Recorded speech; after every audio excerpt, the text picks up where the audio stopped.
All right, good afternoon, everybody. We are going to go ahead and get started with today's probate class with Tad Drean with Icard Merrill. So Tad, if you want to go ahead and take it away. Thank you. Hello, everybody. My name is actually Robert Drean, but as stated, I simply go by Tad. I'm an attorney with the firm Icard Merrill. I've been practicing since late 2009 with a focus on trust, estate, guardianship litigation, administration, and planning. Today, I'm going to be focusing on the probate or estate administration, as there is a great deal of crossover between probate law and real estate.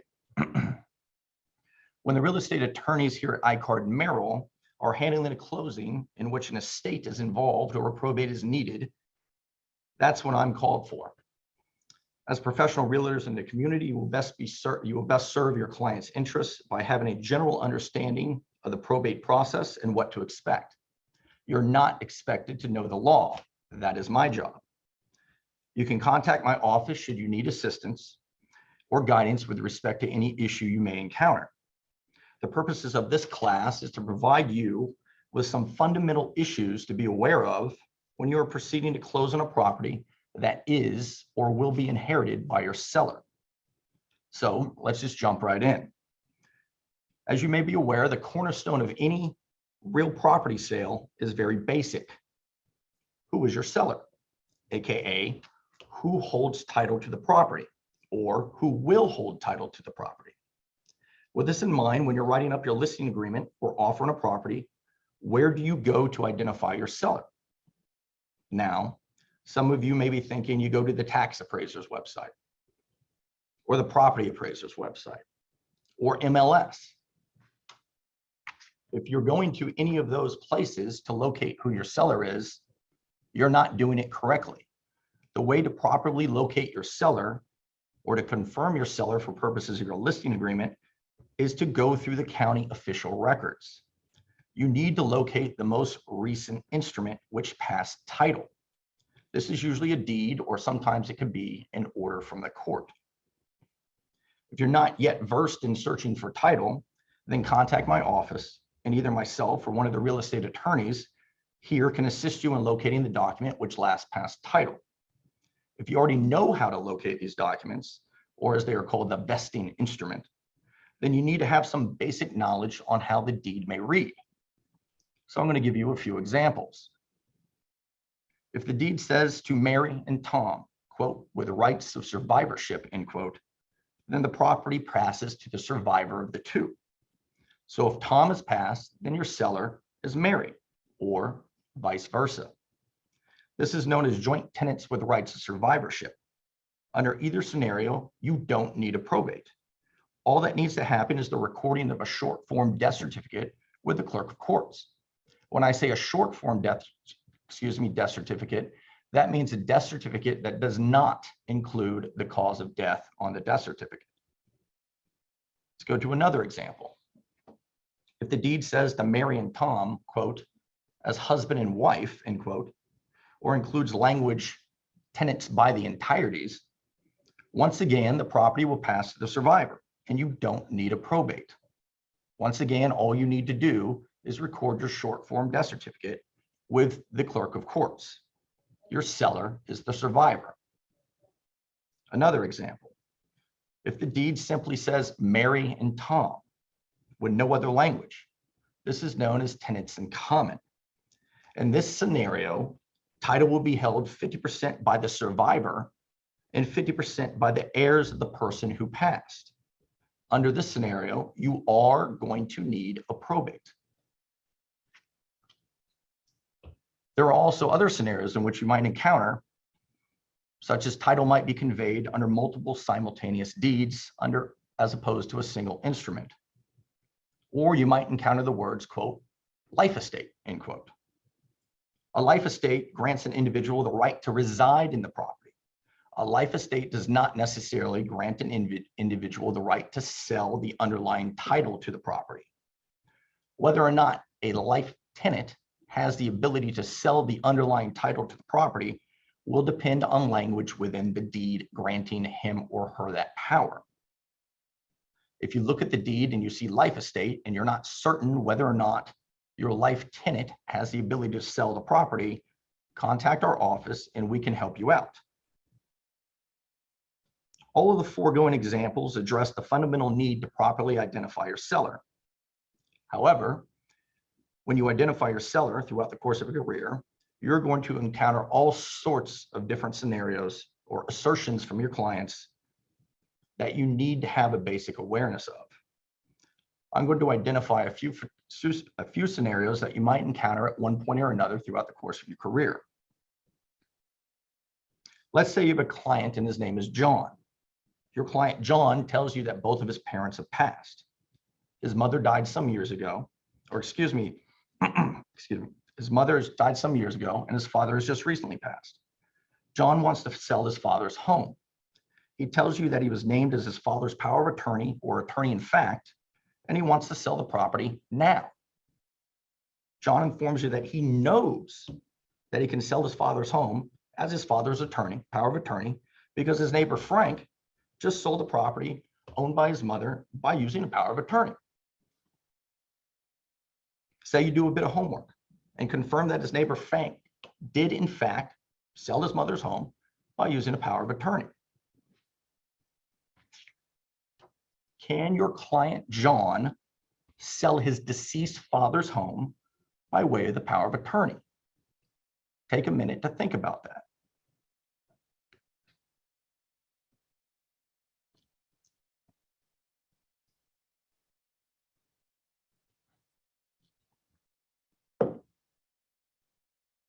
The answer is no, don't do it.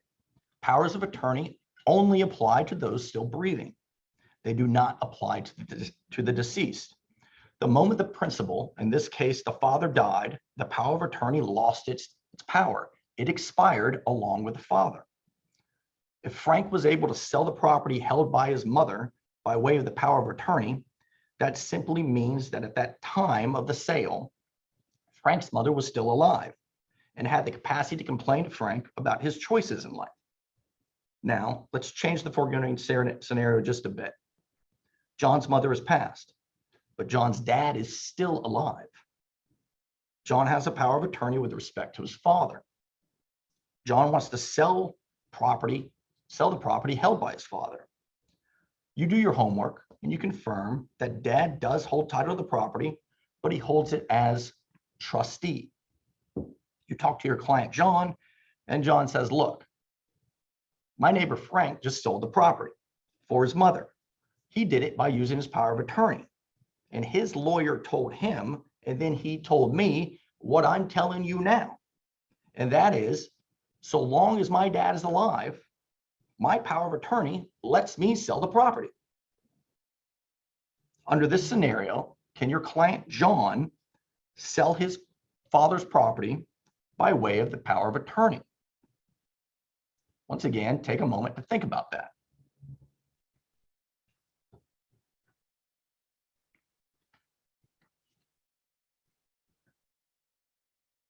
The answer, most likely, is no. A power of attorney cannot be used to sign on behalf of the trustee unless the trust itself specifically authorizes the use of a power of attorney to act on behalf of the trustee. Such provisions are extremely rare. Additionally, in order to verify this, you're going to need to get a hold of a copy of the trust. And there's no guarantee that the trustee will give you a copy of the trust. They're not required to do so. So when you see language in the deed as trustee, you need to establish communications with the actual trustee. Sticking with the trustee scenario, and John is father. Title is held by John's dad as trustee. However, John's dad is deceased. John informs you that he is successor trustee. How do you confirm that John is the successor trustee? Well, what we just discussed. You need to get a copy of the trust. The underwriter is going to require a copy of the trust regardless of closing, so you might as well verify this information at the beginning. Additionally, the trust can contain language or a mechanism that must be complied with in order for the successor trustee to act or to serve. This may or may not have been complied with by your successor trustee at this time, and it needs to be confirmed. If you're not dealing with the trustee set forth in the prior deed, you need to confirm that the person you're dealing with is the acting successor trustee. If you need help understanding the terms of the trust or a mechanism allowing a successor trustee to serve, once again, contact us and we'll be happy to help you.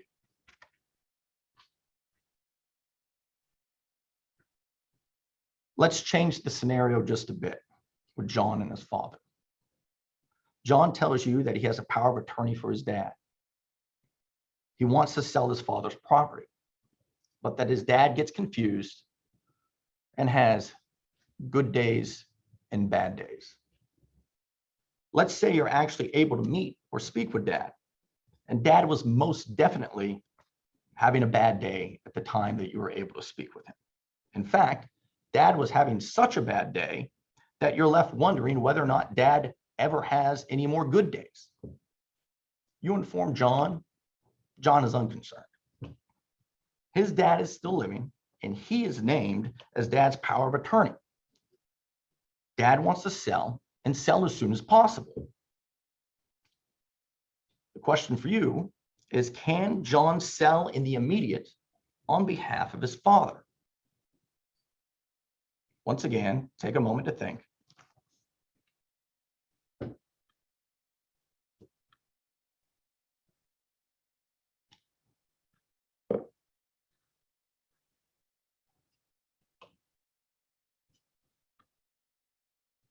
The answer is the most hated answer that I ever received or constantly received in law school. And that answer is, it depends. You need to look at the power of attorney and verify that it is durable. This means that the power it grants John does not extinguish if dad becomes incapacitated. If the power of attorney is durable, then most likely John can sell on behalf of his father. However, if a guardianship is involved or has been instituted involving his father, then it depends on a host of other issues, and we need to look into that further, and that's beyond the scope of today's presentation. One last scenario, staying with John and his father. John tells you that his father recently passed, and he wants to sell property held in his father's name. John informs you that he has the authority to sell property because he is named as the personal representative or executor within his father's will. Once again, you do your homework and are able to verify that John is in fact named as the personal representative in his father's will. The question is, can John sell the property?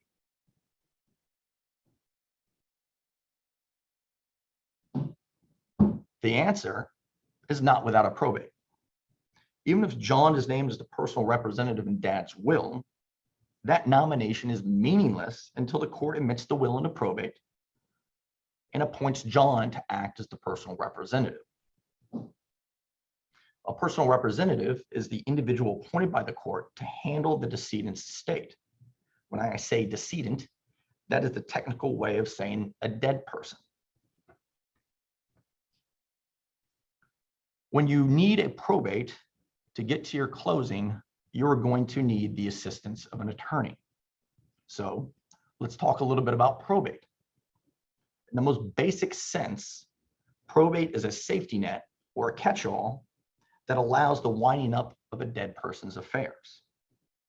This will include the distribution of assets, the handling of creditor claims, the payment of final taxes, as well as a host of other issues that come into play with respect to probate administration.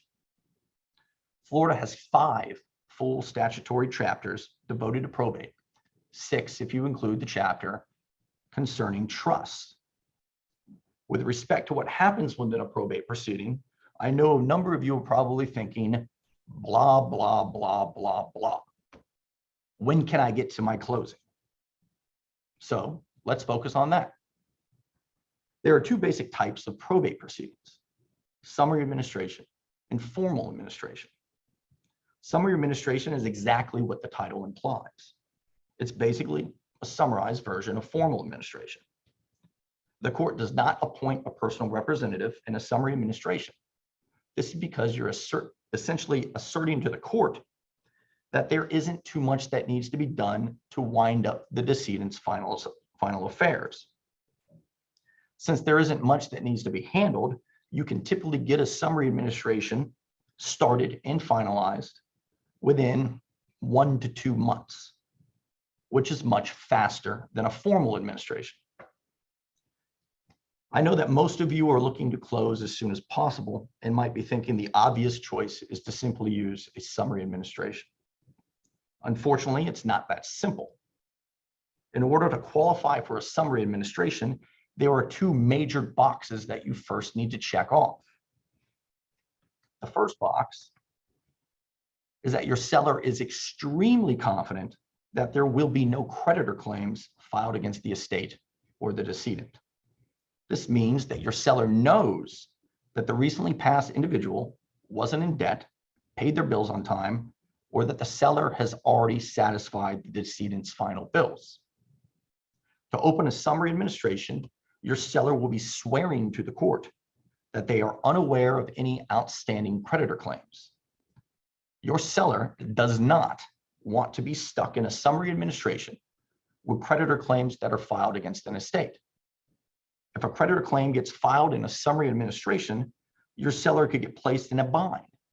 This is because creditors in a summary administration are given the right to recover their attorney's fees if they successfully pursue their claim. Oftentimes, the attorney's fees incurred to pursue a claim will exceed the value of the actual claim. Nobody wants to put a client in a situation where the estate must pay an amount of $1,000, but also pay the creditor's attorney's fees in the amount of $10,000. It's just a bad look.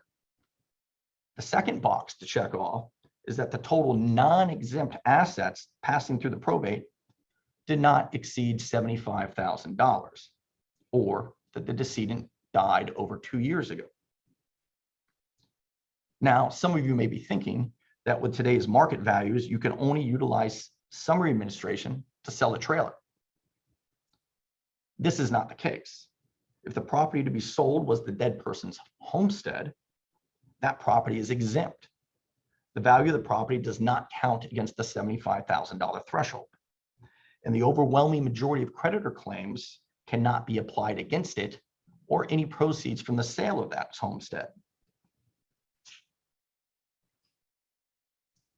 So the question becomes, how do you determine if property is homestead? Well, the great deal of property can be identified as homestead by answering 2 very simple questions. The first question, did the dead person live at the property during their lifetime? The second question, did the decedent own any other property? If the person who passed lived at the property and did not own any other property, then you can act with extreme confidence that the property is homestead.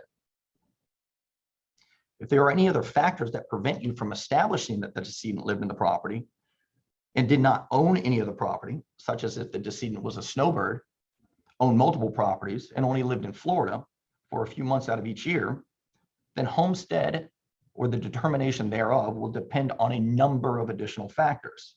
That's something we need to look into further, and it's beyond the scope of today's presentation. If you run into this issue, feel free to contact me and we can figure it out. So to summarize the use of summary administration, we need no outstanding creditors, assets less than $75,000, not including the value of the homestead property. If we hit those 2 factors, I can typically get you an order determining homestead, which is what your underwriter will require for closing to prove up chain of title in 1 to 2 months. That time period depends, however, on how fast your seller gets me the information I need, as well as court availability. With respect to an order determining homestead, know that the order passes title directly to the beneficiaries. For example, the order may pass title 50% to son and 50% to daughter. This means that you will need both the son and the daughter to execute deeds conveying title to the buyer for purposes of your closing.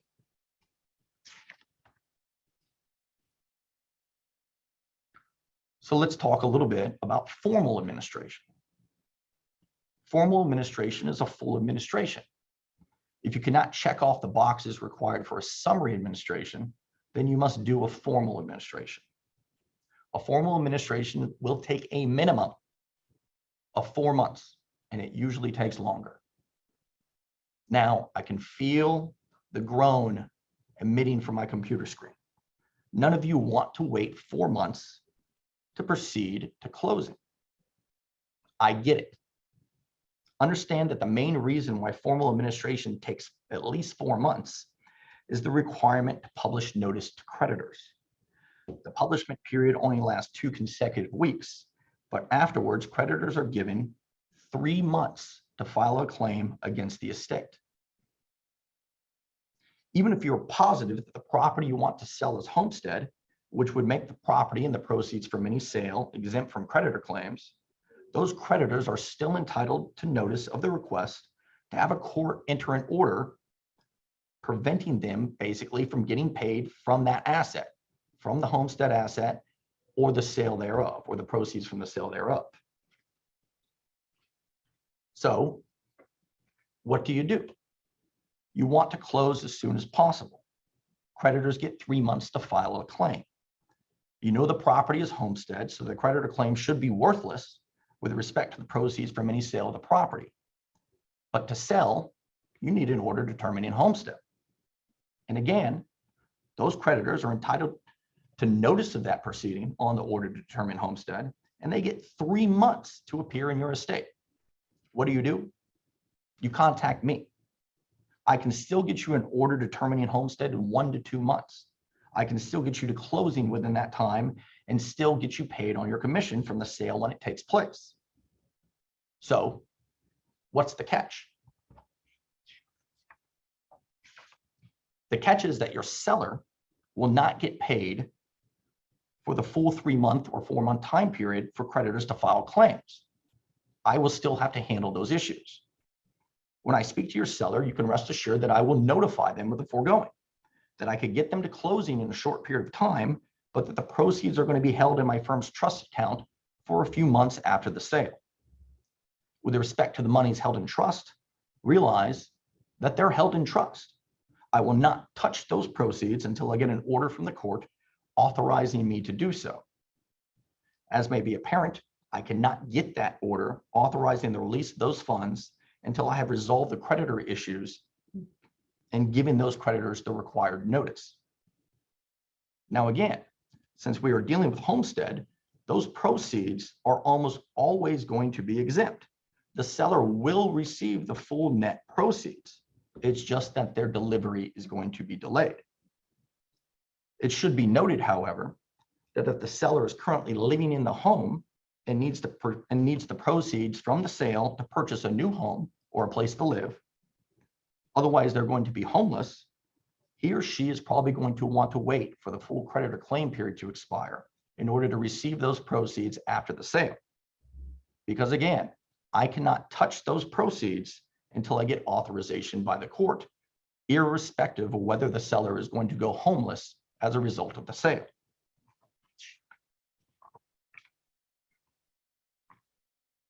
Now, the foregoing concern how to sell homestead property passing in conjunction with probate, which is the bulk of the property that you're probably dealing with residential closings. If you have non-homestead property passing through a state that you need to sell, the procedure is a bit different. Non-homestead property is basically going to be any other property held by the decedent that he was not or she was not residing in. When dealing with non-homestead property passing through a probate, you will need a formal administration. You will need a formal administration because you need to appoint a personal representative to sell the property. The personal representative can sell the property without a court order if the last will and testament grants the personal representative the power to sell property within it.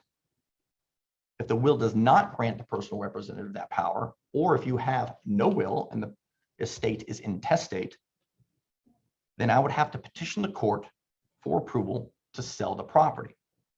If you need to petition the court for approval to sell under these scenarios, Sometimes I will need an appraisal to show the court that the transaction we're proposing to the court is at fair market value. If, however, you don't have creditor issues and all beneficiaries of that particular estate are consenting, I can usually get the property sold in the relative timeframes discussed with respect to homestead. But once again, the net proceeds from the sale will be subject to being held in escrow until the close of the probate proceeding. I stress the use of the word net because, again, your commission would still get paid at closing.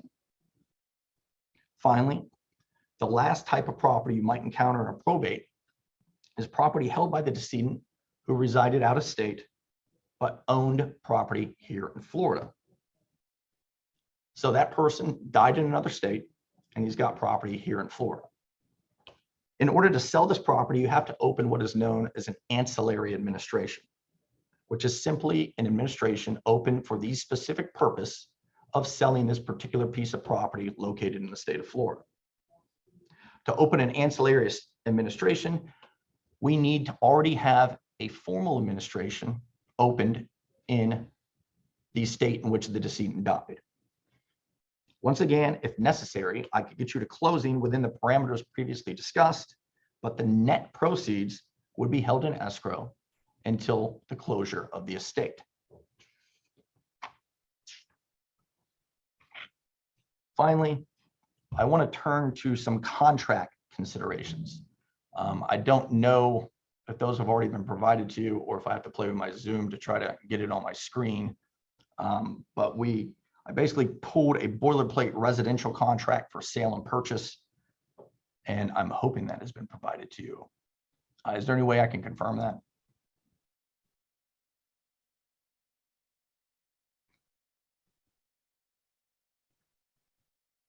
Okay, thank you. I see your comments. Okay, so with respect to that contract, just a few quick items that I want you to be aware of.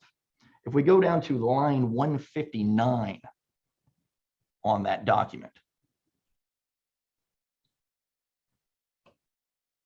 Now, line 159 sets forth your title evidence deadline.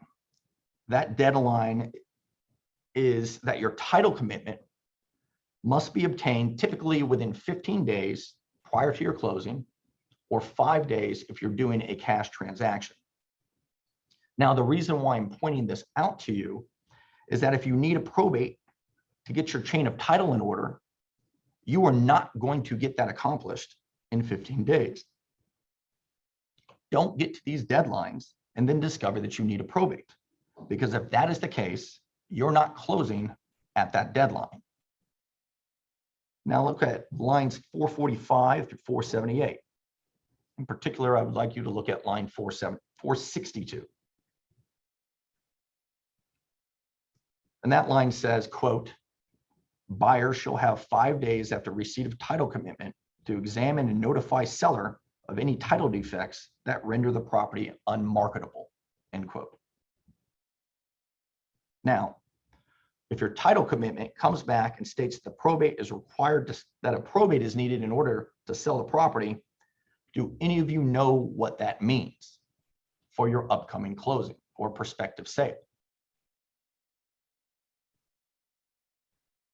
What it means is your property is unmarketable.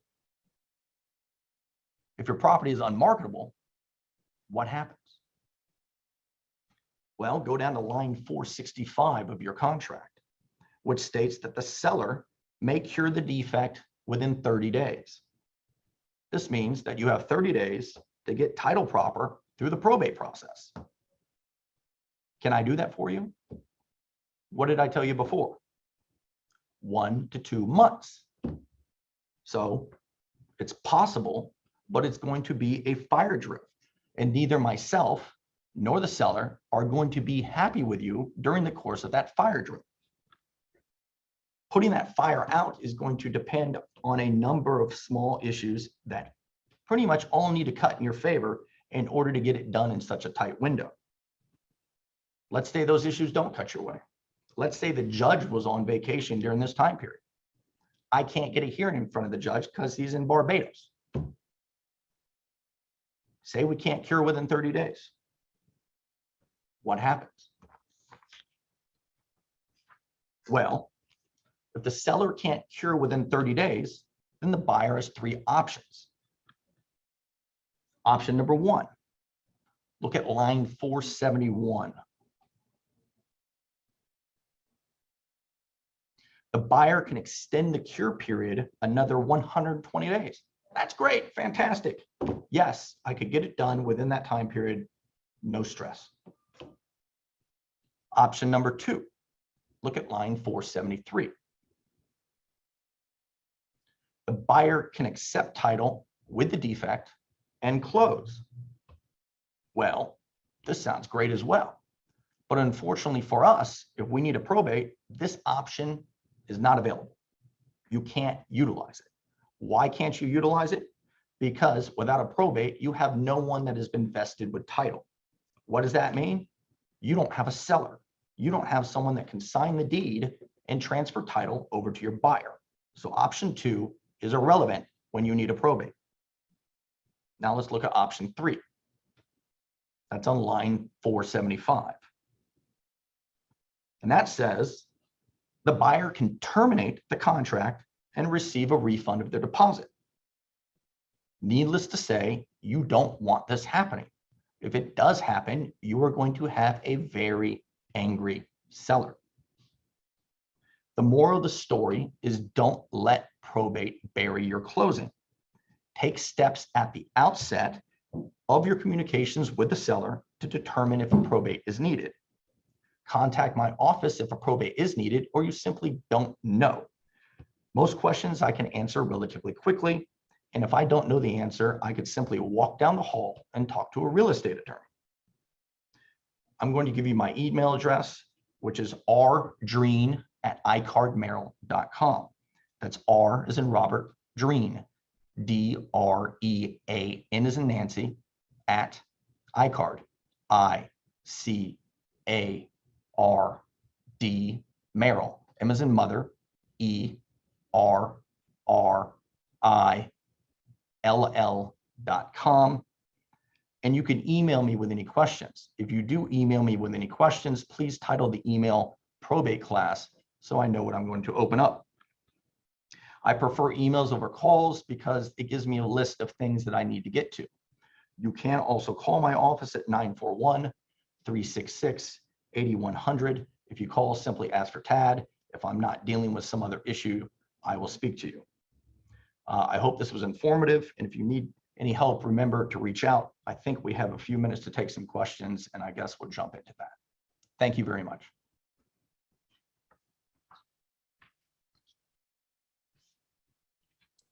All right, so if anyone has any questions, please feel free to go ahead and put those in the chat now, and Tad will get them answered.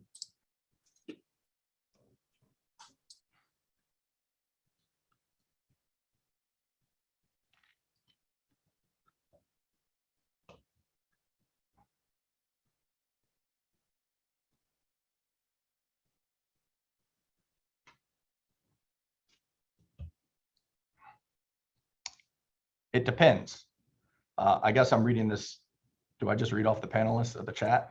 You can, the best thing to do is reiterate the question Okay, so everybody so knows what they're asking. The question I just saw flash across my screen is, if a trust owns the property, will there be a probate? Again, that depends. If the property is held in the trust, then you don't need a probate typically to administer the property, but you still, or to sell the property, but you still might need a probate to administer other assets that are held by the decedent at the time of their death. A probate is basically, as I said before, just your catch-all. You could dispose of assets during your life when you die through a number of means. You can name people as pay on death beneficiaries or transfer on death beneficiaries of an account, bank account, savings account, checking account. You can name them as you could be on a joint account with someone, and those are just transfer when someone passes. You won't need a probate to transfer those assets. Assets held in trust, you just need to file a notice of trust.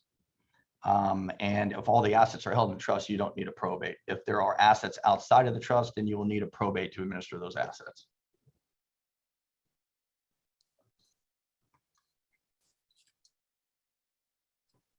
All right, it looks like our next question is, which probate do you recommend for a property that has homesteaded but has a reverse mortgage on it?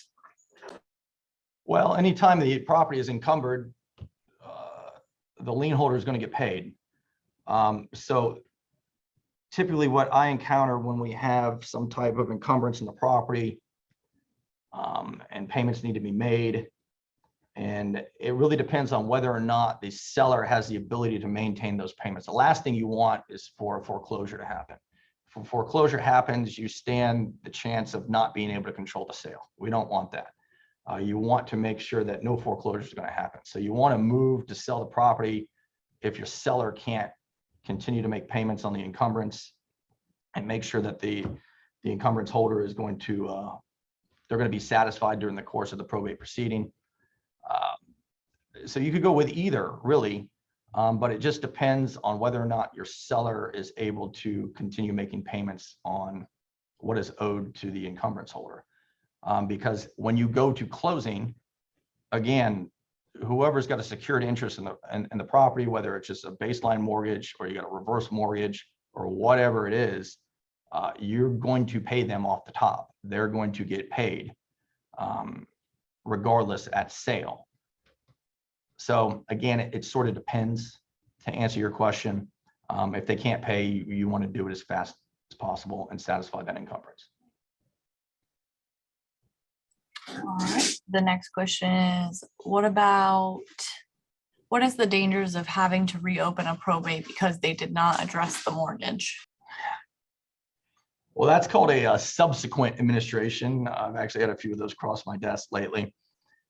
Well, if they don't address the mortgage, again, the bank is going to foreclose on the property, and the bank's going to sell the property, and you might be dealing with a subsequent administration that hopefully receives some type of proceeds from the bank's sale if there's any type of equity left over after the bank satisfies its encumbrance. I haven't seen it in that particular scenario. What I've seen is you've got a summary administration where you got someone that didn't really know what they were doing, and they get an order on the summary administration, but that order doesn't pass title of the underlying property. You were supposed to get a order determining homestead in order to pass title of the underlying property. It just says that someone is authorized to pass title. You need, if you're dealing with homestead, you need to understand that you typically almost always need an order determining homestead. That order itself is going to operate to pass title. It's almost like a deed. It gets recorded with the clerk of courts after the court enters the order. So that's what your underwriter is going to be looking for. They're going to want to say, well, where's my order determining homestead when you've got decedents and you've got an heir trying to sell a property. If that hasn't been done, you've got no choice. You've got to open up a subsequent administration. You got to get a hold of that order determining homestead and passing title down to the beneficiaries, to the heirs, and then you could sell. So it's not really a preference. It just has to happen. If it hasn't happened in the primary probate, then a mistake was made maybe, or someone overlooked something, and you got to get it done to sell. All right, next one is, what about a ladybird deed? Does the family have to probate? Well, you're saying if the life estate individual didn't sell, so he passes, and it's going to depend on how the deed reads. It's going to depend on how the beneficiaries on the deed are.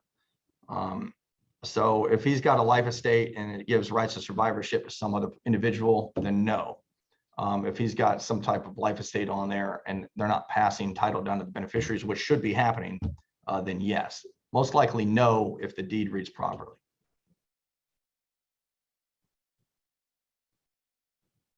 Anytime you have any type of survivorship on a deed, someone taking by the deed itself, again, with that language, rights of survivorship, husband and wife, tenants by the entireties, the remainder is named on your ladybird deed, typically no. All right, the next one is, how can we deal with 3 people that handle the estate that don't seem to agree?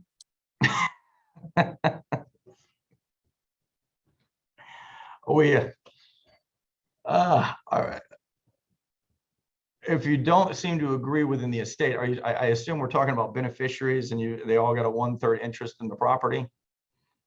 If that's the case, then you've got to, you still have to pass title. If it's homestead and they're the proper heirs, and the title's passing to them, and they got 1/3, 1/3, 1/3. If one doesn't want to sell, then you've got to force a sale. The way to force a sale is a partition action. Florida just changed the statute on partitions when dealing with these type of scenarios on inherited property. There's a whole host of additional procedures that just got passed by the legislator and enacted into law, I think in July of 2020 of last year. Basically, off the top of my head, I haven't reviewed it in a little bit, but it's first you make a determination that the property is inherited, which would be your case if you're talking about homestead property passing down to 3 different heirs, you know, son, daughter. Once you have that determination, if one person doesn't want to sell it, then you got to go through a procedure. You got to get, the court's got to make a ruling, get an appraisal. You could get it sold, but it's going to take a while. You're not going to get to closing in a month or 2. You're looking at, well, it depends on whether the other side gets an attorney, delays. It could take 6, 7, 8 months, if not longer, when you're looking at that situation. But if one's holding out, you got to partition. That's the way you have to do it. And now with the new law, the partition is going to take even longer to accomplish. All right, next one. If a spouse passes and the home is in both spouses' names, does the property transfer directly to spouse? What if there are children from a previous marriage? Well, it depends on how the deed reads. So if the deed says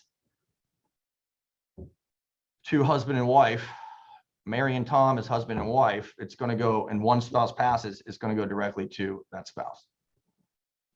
If there are no deed, if there is no deed, or excuse me, the deed doesn't have that language, but it should. If they purchase the property as husband and wife, you need to put that language should be in the deed. So typically it's just going to go pursuant to the language within the deed, husband and wife, over to the surviving spouse, and they're going to be able to sell. You don't need a probate. You just need to file the death certificate with the clerk of courts. If you got some type of scenario that could pop up where you've got homestead property passing not by operation of the deed and passing through the probate, you've got children from a prior marriage and a surviving spouse. So your surviving spouse, those are not their children. Their surviving spouse gets a life estate unless they elect to take a 50% interest in the property. So they could file to take a 50% interest in the property, and then the other 50% gets split up between the children of the past spouse. So it really depends on what your deed says and some other scenarios and circumstances. All right, we will do 2 more questions. So the next one is, wouldn't the best thing to do if you are working with the seller, make sure before they even start the sale process, make sure the seller has already gone through probate? Well, you want to find out when you first meet with a seller and you think there might be a probate involved, you want to find out if you need a probate. Again, I've dealt with plenty of closings where I'm doing the probate in conjunction with the sale. We've got a deadline. We need to get this to closing by the end of the month, within 2 months, a month and a half, whatever it is. And I'm working at the probate with that deadline in mind. Again, if I'm given 2 months, I should get it done unless all sorts of factors pop up that prevent us from getting it done. So you could do them at the same time. The issues pop up when you're not aware of it. And again, you've got a closing that's 10, 15 days down the line, and you don't need it, and you didn't know you need a probate. You're not getting a probate done in 10 to 15 days. Again, the fastest you can get it done is within a month, and you got to hit a number of factors in order to get it done within a month. And even if you hit those factors to go through a summary administration, it's also going to be dependent upon all sorts of other issues that I touched on briefly in the presentation. How fast you're getting the proper information, whether or not the judge is available for hearing, things of that nature. So can you get it done in a month? Yeah, but there's no guarantee of it. All All right. And so before I ask you the last question, a couple people asked if you could repeat your email address, please. Yeah, I was trying to hold up a card, but my camera gets all, I'll try it. That's okay. I can type it in the chat too if you repeat it. Okay, sure. It's rdrean@icardmerrill.com. That's R as in Robert, DREAN as in Nancy, at Icard, ICARD as in dog, Merrill, M as in mother, E, 2 R's, RR, I, 2 L's, LL.com. Correct on the chat. rdrean@icardmerrill.com.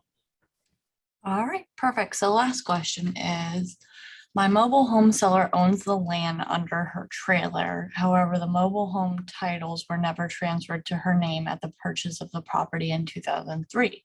The previous owner passed in 2018. How do we get titles into seller's name? And then she followed up with, no probate was needed for the transfer of land. However, now we have the title issues. I'm gonna have to talk to a real estate attorney about that one. We got to bring in some real estate attorneys. When you're dealing with mobile homes and trailers, the dirt is often different. Title to the dirt, the underlying property is different than title to the mobile home typically. So shoot me an email on it and I'll talk to a real estate attorney on that one.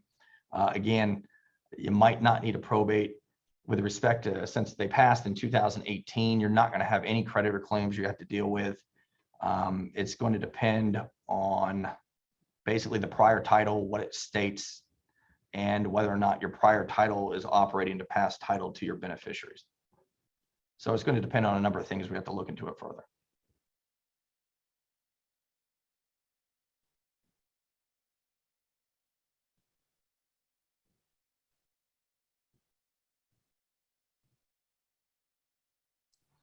All right. Well, perfect, Tad. Thank you so much for being here today and for answering the questions and going over all of this very important information with everybody. I know everyone was thanking you in the chat already, so we really appreciate you being here to teach this class today. Thank you very much. Thank you for having me. This is the first time doing it as a webinar. Usually I like to do it face to face, but unfortunately, these are the times we live in. So thank you all. Have a good day. And I appreciate the time or the opportunity. Thank you. Bye, Tad. Bye.